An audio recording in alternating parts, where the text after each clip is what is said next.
Ever since James was painted pink, Percy had been tasked to take the fuel train in his place. Even though Percy did the job well, he still was worried. Since Toby had his own vintage train to worry about, it left Thomas to run his branch line on his own, which meant not just taking his passengers, but also taking all the stone from the quarry down to the docks. Both paths that Thomas and Percy took them over the old iron bridge. The bridge sat high above the rails of Sodor, and was the only way to get from Farquhar to Brendam in a fast way. One day, as Percy was going down the line, he went over the bridge.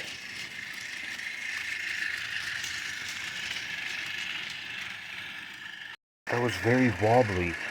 I'd better warn Thomas, otherwise he may have an accident next time he crosses it, Percy said.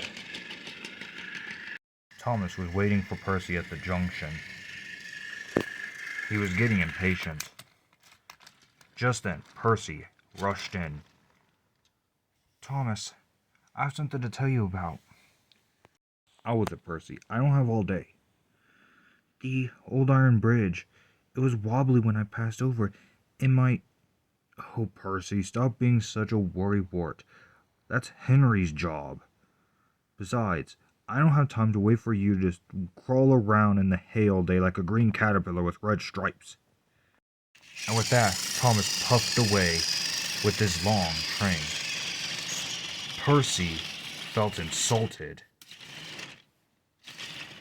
Thomas was tired and out of breath, and used that as an excuse not to listen to Percy.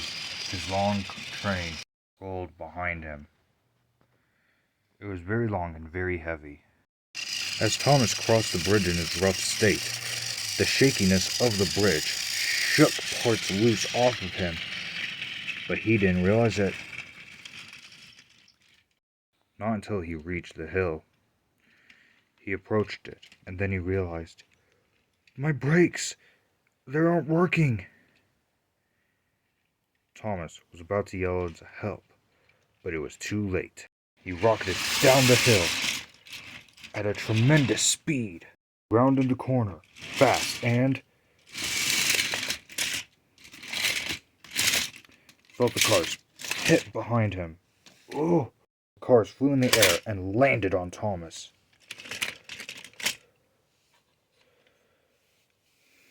Oh.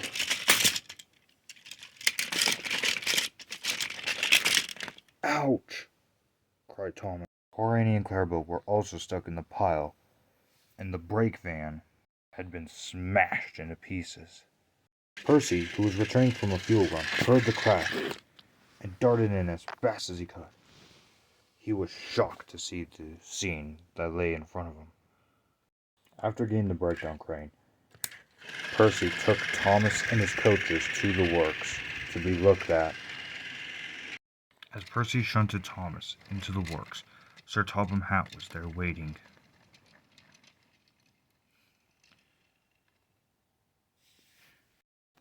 Sir, will Thomas be okay? He's in a pretty rough shape and he's not answering any of my questions. The workmen have told me Thomas will be fine. Honestly, it's partially my fault. I should have put more money towards maintaining Thomas. He will be put through an extensive overhaul as well as his coaches. And I've ordered a new engine to help out on the branch line. I've also ordered another engine to help with the fuel train.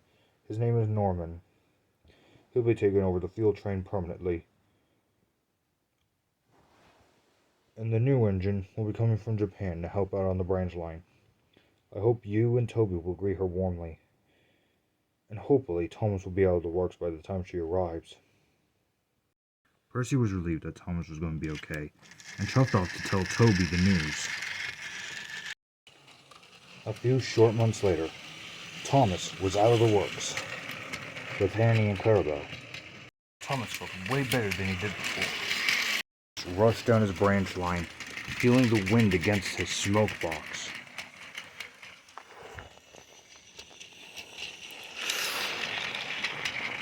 Percy and Toby were waiting in the yards for Thomas as he pulled in. But as Thomas pulled in, he saw an unusual sight. He saw an engine that was purple and yellow and streamlined. And she was all the way from Japan. An electric engine. Thomas, this is Kana. She's a brand new engine on the railway. When I say brand new, I mean brand new. Wow, it's nice to meet you. My name's Thomas. What's your name and how old exactly are you? The new engine was very polite and very excitable. Oh my goodness, I'm talking to the real Thomas. Okay, calm down, Kana, calm down. My name's Kana, and I was built in just October of this year. I've been on a ship since then, though. Finally arrived now. Thomas was surprised. It was almost New Year's, and he knew that if Kana had been built in October and sent in October, was arriving now, she had to have been brand new. Probably only ever completed test runs. But Thomas had an idea. I remember back when I was brand new. I had been built in April and arrived in October of 1915. Edward was the only engine who really treated me with respect, and he taught me everything I know. How about I take you under my wing and teach you as Edward once taught me? Kana was overjoyed and happily agreed.